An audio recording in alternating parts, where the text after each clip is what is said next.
Alors voilà, on va quand même tenter d'améliorer un peu la sélection. Pourquoi je dis un peu? Parce que quand on fait ce genre de travail, on va mettre une texture sur l'objet.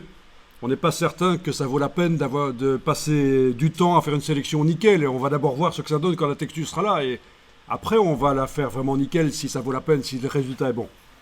Donc techniquement, je veux dire, non pas techniquement, justement, d'un point de vue stratégie, on va dire, entre guillemets, commercial, à quoi ça peut servir ce genre de choses? De mettre une texture sur un objet ou sur une partie d'un objet.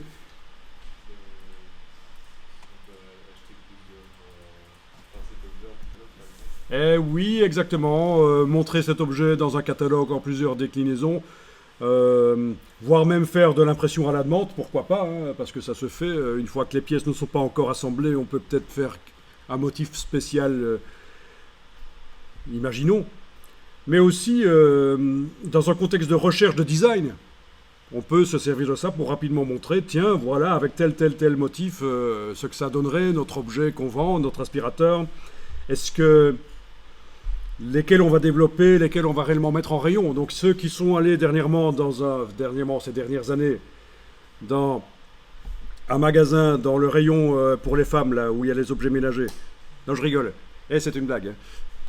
Dans les objets où il y a les rayons, les objets ménagers, vous avez peut-être vu qu'il y a des motifs sur les objets maintenant. Donc il n'y a pas que des objets colorés unis, il y a maintenant des motifs. Donc voilà, par exemple, ce genre de choses. Mais également, la technique qu'on voit ici peut servir pour faire des trucages photos, des posters, des posters, des bannières, des choses surprenantes, des flyers, où vous avez des objets qui sont texturés d'une certaine manière, voire même des personnages. Parce que ce qu'on fait là sur un objet peut bien sûr fonctionner sur un visage, sur des bras, sur un nu, tout un personnage nu. Vous voulez le transformer en marbre, ça peut être une solution. Donc c'est quelque chose qui se fait depuis assez longtemps en fait. Les options de fusion, les curseurs qu'on a vus précédemment, ça existe depuis avant les calques dans Photoshop. Les calques sont arrivés en 1993 dans Photoshop avec la version 3.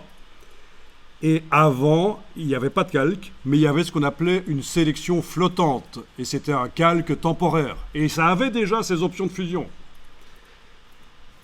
Donc les pros de Photoshop à l'époque connaissaient, ou ceux qui suivaient les tutos de Russell Brown, qui est une des 3 personnes qui a inventé Photoshop. Donc vous ne le saviez peut-être pas, mais Photoshop a été inventé au départ par 3 personnes, les frères Knoll, et donc eux étaient pour la partie informatique. Et l'artiste du groupe, c'était Russell Preston Brown. Donc quelqu'un de très accessible. Il a des profils Facebook, etc.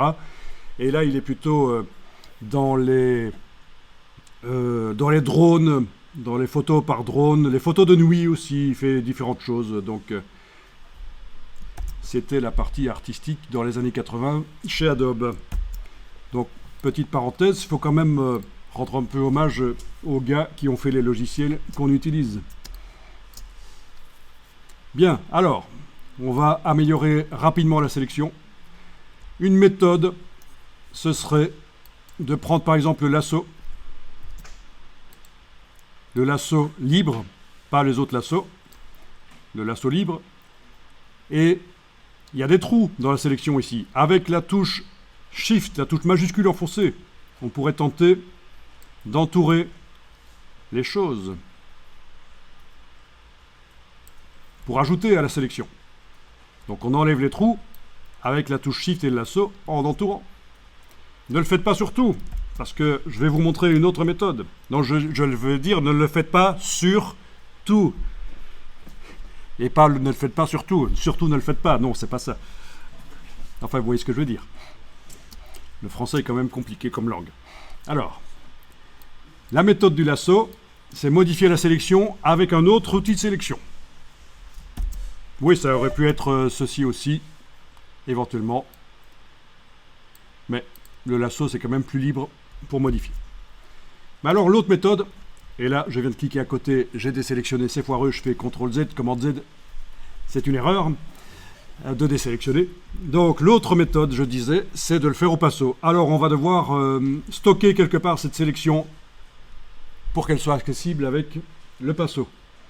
Et pour ça, vous allez par exemple faire ce menu sélection, mémoriser. Sélection, mémoriser.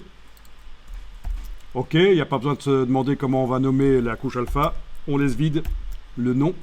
Ok. Bon, alors où est-ce qu'elle est stockée?